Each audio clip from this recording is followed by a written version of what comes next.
45절부터 51절까지의 말씀 우리 찾으셔서 한 목소리로 말씀 읽도록 하겠습니다. 45절입니다. 충성되고 지혜 있는 종이 되어 주인에게 그 집 사람들을 맡아 때를 따라 양식을 나눌 자가 누구뇨? 주인이 올 때에 그 종에 이렇게 하는 것을 보면 그 종이 복이 있으리로다.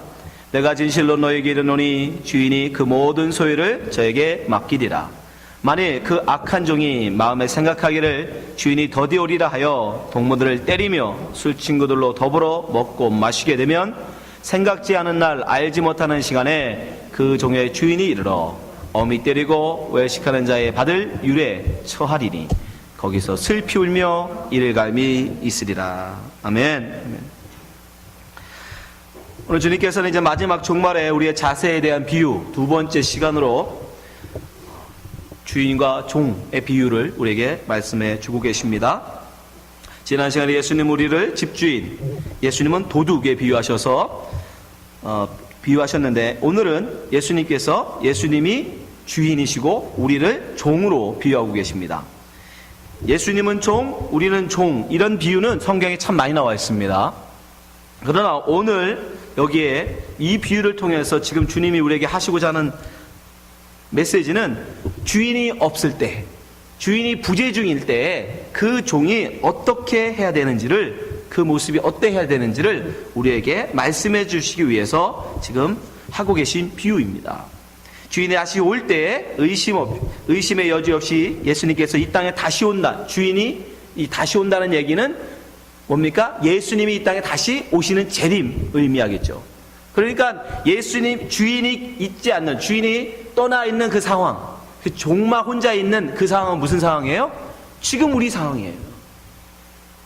재림의 예수님이 아직 오시지 않은 이 상황, 우리에게 모든 것을 맡겨두고, 종에게 모든 걸 맡겨두고 주인이 부재 중인 상황, 지금 바로 우리 지금 교회 시대, 지금 우리가 살고 있는 시대를 말씀하고 계시는 겁니다. 그러니까 오늘은 이 종의 비유를 잘 우리가 배움을 통해서 우리가 이 시대를 어떻게 살아야 될지, 예수님의 다시 오는 그 재림을 어떻게 맞아야 될지, 그것을 우리가 알 수 있는 것입니다. 자, 오늘의 비유가 어떻게 시작되고 있습니까? 주님께서 찾으시는, 충성되고 지혜 있는 종을 찾으시는 그 장면으로 오늘 말씀을 시작하고 있습니다. 여러분, 주인이 그 종을 찾는, 하나님이 그 하나님의 백성을 찾는 장면은 바로 성경 전체에 나와 있는 거죠. 창세기 3장 8절도 보면 하나님께서 누구를? 바로 아담을 찾고 계시죠. 보세요. 그들이 날이 서늘할 때 동산에 거니시는 여호와 하나님의 음성을 듣고 아담과 그 아내가 여호와 하나님의 낯을 피하여 동산 나무 사이에 숨은지라. 여호와 하나님이 아담을 부르시며 그에게 이르시되 내가 어디 있느냐. 이것이 처음으로 하나님께서 인간에게 던지신 질문이에요. 내가 어디 있느냐. 바로 성경은 하나님께서 죄로 숨어버린 인간, 죄로 숨어버린 그 종을 하나님께서 찾아오셔서 그를 부르시는 이야기입니다. 오늘도 그래서 비유가 어떻게 시작해요? 충성되고 지혜 있는 종이 누구뇨? 누가 충성되고 지혜 있는 종이냐라고 주님이 찾으시면서 지금 이 말씀을 시작하세요. 45절 보세요. 충성되고 지혜 있는 종이 되어 주인에게 그 집 사람을 맡을 때를 따라 양식을 나눠줄 자가 누구뇨? 내가 어디 있느냐? 하나님의 택한 종, 하나님의 신실한 종, 하나님의 충성된 종, 하나님의 지혜 있는 종, 그가 어디 있느냐? 내가 어디 있느냐? 지금 묻고 계신 겁니다. 과연 누가 충성된 종이고 누가 지혜 있는 종인가? 그거에 대해서는 바로 이어지는 25장에 주님께서 잘 설명해 계세요. 그 충성된 지혜 있는 사람, 어리석은 사람에 관해서는 예수님이 25장의 열처녀의 비유를 통해서 말씀하고 계십니다. 25장 1절 2절 보여주세요. 그때 천국은 마치 등불을 들고 신랑을 맞으러 나간 열처녀와 같다 하리니 그 종 5은 미련하고 5은 슬기 있는 자.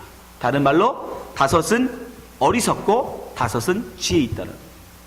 그러니까 주님이 찾으시는 지혜 있는 종, 그거에 대해서는 여러분 열처녀의 비유를 여러분이 잘 배우면 우리가 알 수 있습니다. 또 충성된 종도 마찬가지예요. 바로 이어서 나오고 있는 달란트 비유 속에 바로 충성된 종의 모습이 나오고 있습니다. 그래서 나중에 충성된 종에 대해서 칭찬하시죠. 25장 21절. 그 주인이 이르되 잘하였도다 착하고 충성된 종아. 주님이 찾으신 충성된 종이 여기 있죠. 충성된 종아, 내가 작은 일에 충성하였음에 내가 많은 것으로 내게 맡기리니 내 주인의 즐거움에 참여할지어다.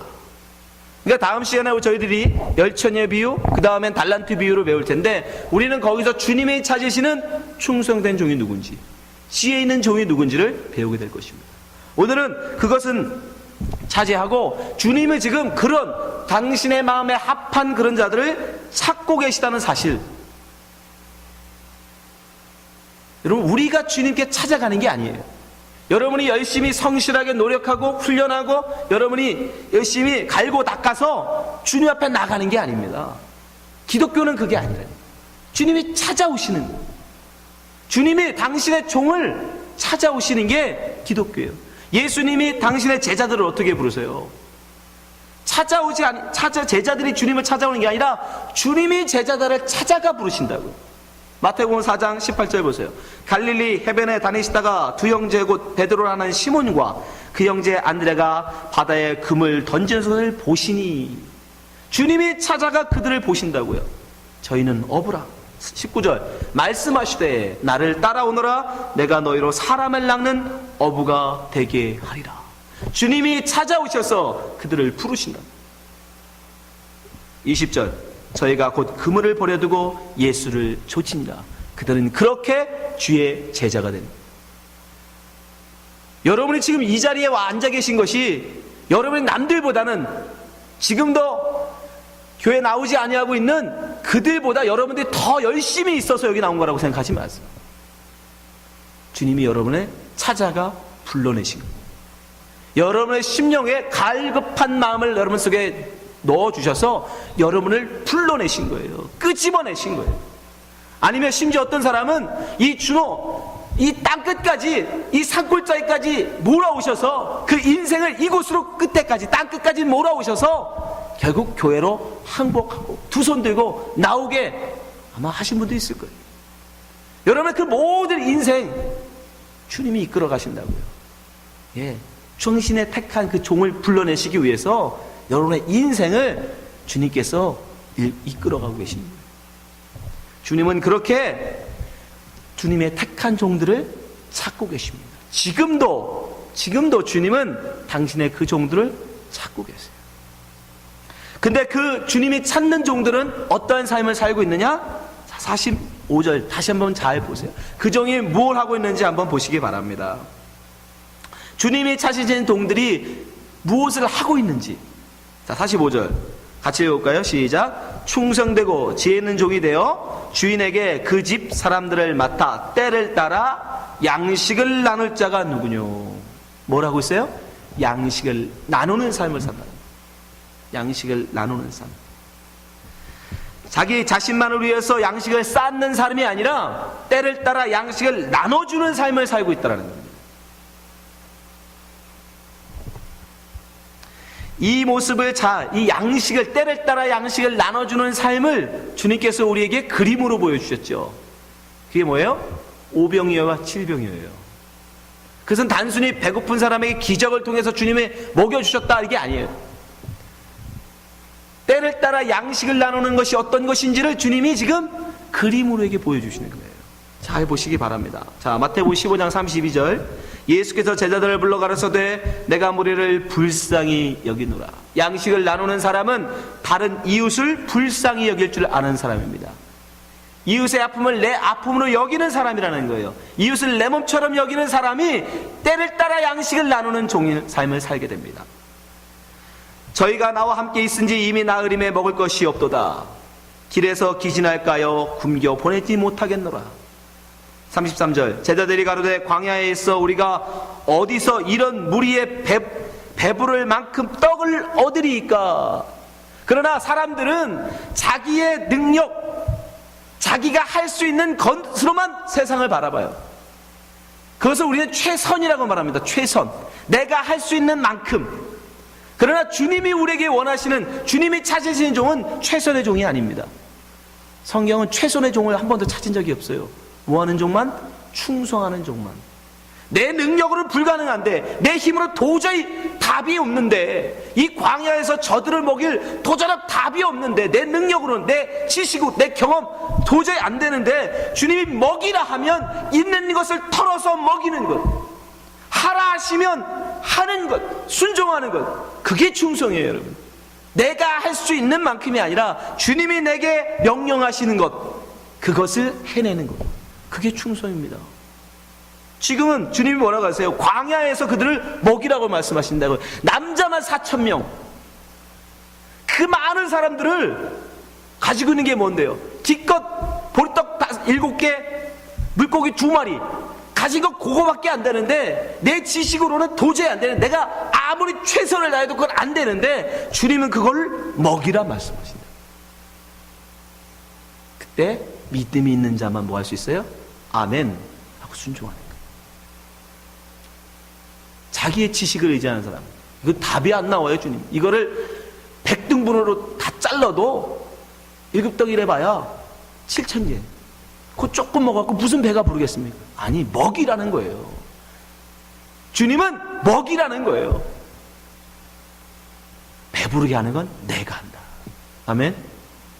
그게 충성이에요. 여러분, 7덩어리 갖고 4,000명 먹이라 하시면 100덩이로 잘라서라도 먹이는 거예요. 그게 충성입니다. 34절, 예수께서 가라사대 너희에게 떡이 몇 개 있느냐? 가로되 7개와 작은 생선 2마리가 있나이다. 35절, 예수께서 무리를 명하사 땅에 앉게 하시고 떡 7개와 그 생선을 가지사 축사하시고 떼어 제자들에게 주시니 제자들이 무리에게 주매. 떼어서 주시네. 오늘 성찬식을 우리가 나눌 텐데, 주님 그걸 우리에게 보여주고 계십니다. 우리는 주의 말씀을 쫓아 그저 떼어서 그들의 필요를 따라 주는 겁니다. 먹이는 거예요. 오늘 충성된 종이 뭘 하고 있었죠? 때를 따라 양식을 나눠줄 자, 떼어줄 자. 그렇게 우리는 주의 말씀에 쫓아서 순종해서 그저 내 가진 것을 가지고 떼어서 나눠주는 거예요. 내 몸밖에 없으면 내 몸이라도 찢어서 드릴 줄 아는, 내 피라도 쏟아서 드리는, 그게 충성입니다. 그랬더니 어떻게 됩니까? 37절, 다 배불리 먹고 남은 조각을 7광주리에 차게 거두었습니다. 우리의 지식으로는 안 되죠. 우리의 상식으로는 있을 수 없는 일. 근데 주님이 하시더라고요. 뭘 통해서? 나의 충성을 통해서. 떼어주라 하실 때 기꺼이 떼어주었더니 먹고, 다 배불리 먹고 그들의 모든 필요를 다 채우고 남는 역사가 있더라는 겁니다. 그 수가 얼마예요? 38절, 먹은 자는 여자와 아이 외에 4,000명이었더라. 이게 바로 때를 따라 양식을 나누는 삶입니다. 때를 따라 양식을 나눠주는 종의 모습이에요. 여러분은 무엇을 위해서 여러분의 양식을 쌓고 있습니까? 혹시 여러분 자신의 배부름만을 위해서 살고 계신 거 아니에요? 여러분 자신과 여러분의 가족, 그 배고픔만 생각하고 여러분 지금 양식을 쌓아 모으고 계신 거 아니에요? 근데 주님은 그런 삶이 아니라 이웃의 배고픔을 생각하고 그들에게 내 것을 기꺼이 나누고 베풀며 때를 따라 양식을 나누는 그 사람을 충성되고 지혜 있는 종으로 찾고 계시다는 사실을 기억하시기 바랍니다. 또한 우리가 절대 잊지 말아야 할 것은, 우리가 먹어야 될 양식, 우리가 또한 나눠야 될 양식은 단지 빵과 떡이 아닙니다. 여러분, 어떤 분들이 교회에서 왜 이 불쌍한 사람들을 쌀을 나눠주고 떡을 나눠주지 않냐라고 하시는 분들이 있어요. 그러나 여러분, 떡과 빵을 나누는 것은 한계가 있어요. 빵을 1개를 나눠주면요, 그 다음에 그 사람은 2개를 바랍니다. 2개를 나눠주면 4개를 원해요. 그들의 육적인 배고픔은 우리가 영원히 채워줄 수 없어요. 그래서 주님이 우리에게 정말 먼저 우리가 그들의 채워질 건 뭐냐? 영의 양식. 26절, 요한복음 6장 26절 보세요. 예수께서 대답하여 가라사대 진실로 진실로 너희에게 이르노니 너희가 나를 찾은 것은 표적을 본 까닭이 아니요 떡을 먹고 배부른 까닭이로다. 주님은 우리에게 때를 따라 양식을 나누는 것이 무엇인지를 보여주기 위해서 오병이어 7병이어의 기적을 보이시고 그들의 삶을 우리에게 가르쳐 주시기 위한 것이었는데, 그들은 예수님에게서 얻어먹은 떡을 생각하고 지금 주님한테 나왔다는 거예요. 그래서 주님 말씀하시잖아요. 27절, 썩은 양식을 위하여 일하지 말고 영생하도록 있는 양식을 위하여 하라. 이 양식은 인자가 너에게 주르니 인자는 아버지 하나님의 인치신 자니라. 여러분이 정말 이웃에게 나눠질 떡은, 양식은 복음입니다. 예수 그리스도예요. 우리는 먼저 그것을 나눌 줄 알아야 돼요. 35절 보세요. 예수께서 가라사대 내가 곧 생명의 떡이요 내게 오는 자는 결코 줄이지 아니할 터요 나를 믿는 자는 영원히 목마르지 아니하리라. 누가 이 영원한 양식, 생명의 양식을 나눌 수 있습니까? 먼저 그것을 맛본 자만이 그걸 나눌 수 있는 거예요. 내가 하나님의 내려오는 하나님의 양식을 먹지 못했는데, 내 영혼이 갈급하 있는데 어떻게 내가 그것을 다른 이에게, 내가 맛보지 못한 것을 어떻게 나눠줄 수 있습니까? 여러분, 우리가 먼저 우리 이웃을 때를 따라 양식을 나누기 위해서 우리가 먼저 하나님의 은혜 안에 충만해야 합니다. 그리고 우리는 그것을 가지고 우리의 이웃의 배고픔, 그들을 채워줘야 돼요. 영적 갈급함. 여러분, 정말 우리의 이웃들의 정말 진정한 갈급은 빵이 없어 갈급함이 아닙니다. 그들이 빵이 없어 고통받는 게 아니에요. 그래서 참된 양식이 없어서 고통하고 있는 거예요. 마태복음 4장 4절에 예수님 말씀하십니다. 예수께서 발견하셔서 기록되었을 때 사람이 떡으로만 살 것이 아니요 하나님의 입으로 나오는 모든 말씀으로 살 것이라 하였느니라. 근데 세상은 안 그러죠. 내가 10년, 100년 먹을 양식만 있으면 난 아무 근심 없이 행복하게 살 수 있어. 세상은 그렇게 가요. 근데 정말 10년, 100년 먹을 양식을 싸놓고 보니까 배부르지 않아. 행복하지가 않아. 오직 여러분, 이 하나님의 말씀, 이 영혼의 양식을 먹는 자만이 참된 배부름, 만족감을 얻는 거예요. 여러분, 이걸 여러분이 가르쳐 주셔야 돼요. 여러분 이웃에게 이걸 정말 전해야 돼요. 그러나 오늘 비유에서 말씀하시는 악한 종은 어떻습니까? 악한 종은요, 때를 따라 이웃의 양식을 나누는 자가 아니라 그는 어떻게 해요? 49절 말씀 보세요. 동무들을 때리며, 이웃을 불쌍히 여기는 것이 아니라 오히려 이웃을 때리는, 동물을 때리는 그런 자. 술 친구들로 더불어 먹고 마시게 되면 먹는 거예요. 나누는 게 아니라 그는 자기의 배부름을 위해서, 자기의 쾌락을 위해서, 심지어 다른 동무의 것을, 내 것을 많게 하기 위해서 다른 동물 것까지 빼앗아 버리는 그런 자라는 거예요. 그래서 그를 악하다라고 말합니다.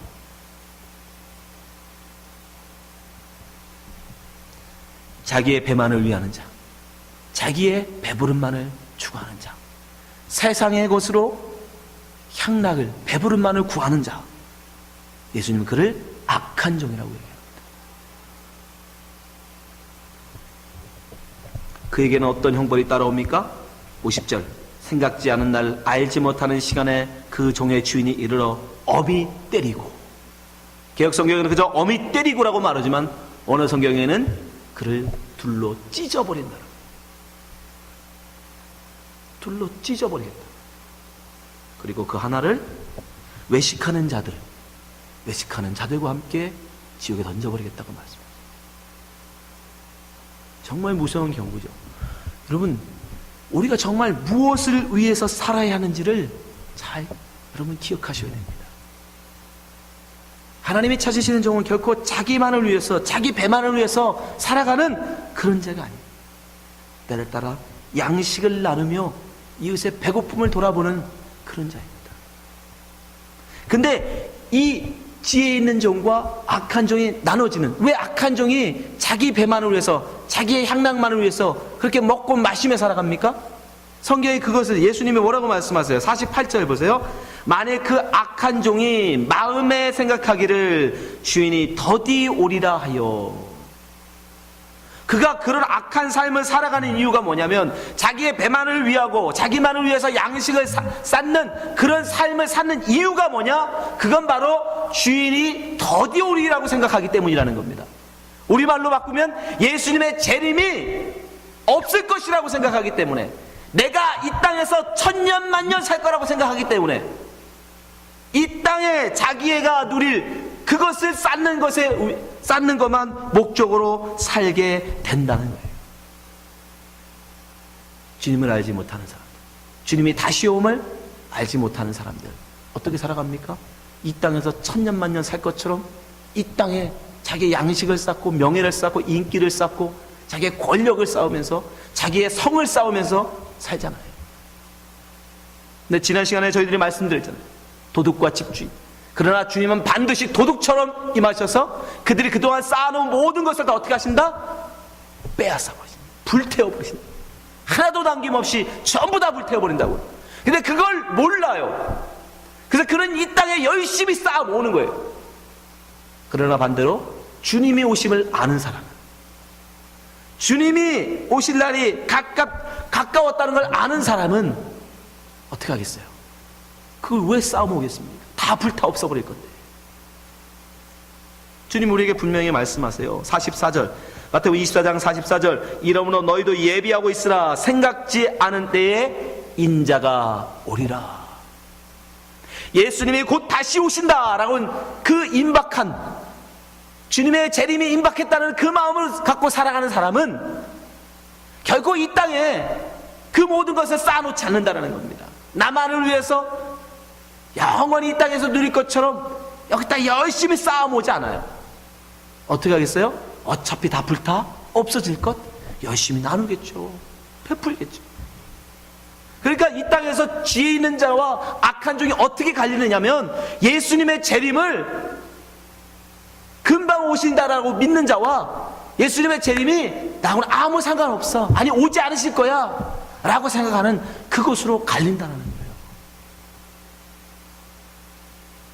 예수님의 재림은 여러분 정말 우리가 확실히 알 수 없으니까 그만두더라도 여러분, 여러분의 개인의 종말, 죽음 한번 생각해 보세요.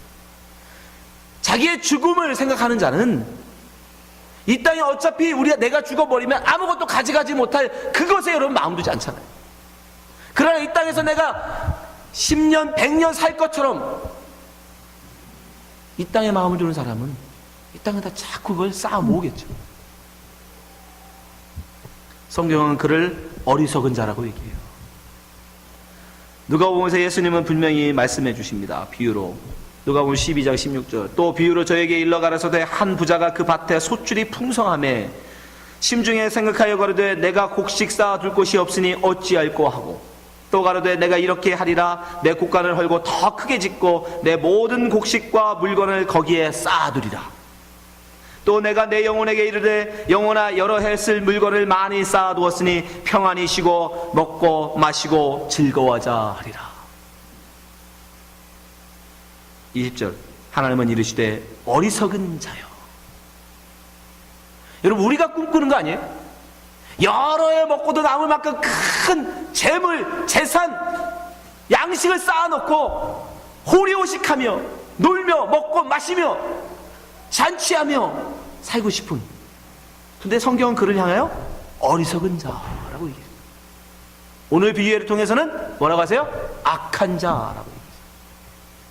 오늘 밤 내 영혼을 도로 찾으리니 그러면 내가 예비한 것이 네 것이 되겠느냐. 도둑과 그 주인의 비유는 마찬가지죠. 주님이 오셔서 뭘 찾아간다? 우리 영혼을 찾아가고 있습니다. 그럼 그 쌓는 게 뭐냐고요? 다 없어지는, 남의 것이 되는 거예요. 21절, 자기를 위하여 재물을 쌓아두고 하나님께 대하여 부요치 못한 자가 이와 같으리라. 성경은 분명히 우리에게 말씀하고 계십니다. 여러분 자신만을 위해서 자꾸 양식 쌓아놓지 마십시오. 그 쌓아둔 게 여러분에게 유익이 될 것 같습니까? 아니, 여러분이 다 못 먹고 죽으면 그거 내 자식에도 물려주면 되지, 그러면 그 자식들이 그걸 굉장히 고맙게 읽고 그 자식들이 그게 굉장히 유익이 될 것 같습니까, 여러분? 천만의 말씀. 부모가 가진 7억 뺏겠다고 부모를 때려 죽이는 세상, 형과 부모를 하차없이 때려 죽이는 세상이에요. 여러분 너무 많이 같이 죽이지 마세요. 자식들이 탐냅니다. 두렵지 않으세요? 그 사람은 특별한 사람이에요. 그게 지금 세상이에요, 여러분. 부모가 곧 7억밖에 안 되는 건물 하나 갖고 있는데 그게 탐나서 형하고 그 부모를 때려 죽이는 세상. 여러분, 그런 거 결코 자식들에게 물려준다고 자식들에게 유익되지 않습니다. 쌓아두지 마십시오. 열심히 나누세요. 열심히 베푸세요. 때를 따라 여러분 나누세요. 주님이 그를 찾고 계시다고 하잖아요. 근데 그렇게 열심히 우리가 나눈다고 결코 우리가 다 하는 게 아니에요. 그 나누고 열심히 베푸는, 때를 따라 베푸는 종에게 어떤 복이 있어요? 46절 보세요. 주인이 올 때 그 종에 이렇게 하는 것을 보면 그 종이 복이 있으리로다. 무슨 복? 47. 내가 진실로 너희에게 이르노니 주인이 그 모든 소유를 저에게 맡기리라. 내가 이 땅의 모든 것을 다 베풀어 섬기니까 주님은 하늘의 모든 것을 다 나에게 맡기시니까. 그래서 성경이 뭐라고 해요? 베풀수록 부해집니다. 그러니까 모을수록 가난해지고, 우리 성경은 뭐라고 얘기합니까? 베풀수록 부해진다. 여러분, 영원히 갖지 못할 이 땅 거 다 불타 없어져 버릴 거, 여러분 죽으면 다 남이 될 거, 남의 것이 돼버릴 거, 여러분 거기서도 마음 뺏기지 마시고 열심히 나누며 베풀며 때를 따라 양식을 나누며 사시기 바랍니다. 그러면 주님께서 하늘의 모든 것으로 저에게 맡기신다고 말씀하십니다. 영원한, 우리가 누릴 영원한 저 본향에서 주님의 그 모든 것을 우리에게 도와신다고 말씀하십니다. 여러분, 주님이 분명히 우리에게 말씀하십니다. 때를 따라 양식을 나눌 자가 누구뇨? 지금도 주님은 이렇게 지혜 있는 종을 찾고 계세요. 자기 자신의 배를만을 위해서, 자기 자신의 욕심만을 위해서 양식을 쌓는 자가 아니라 때를 따라 이웃의 배고픔과 아픔을 돌아보며 그들을 섬기고 나누는 그 종을 오늘도 주님은 찾고 계십니다. 여기 계신 모든 분들이 주님이 찾으시는 충성되고 지혜 있는 종 되시기를 주님으로 축원합니다. 기도하겠습니다.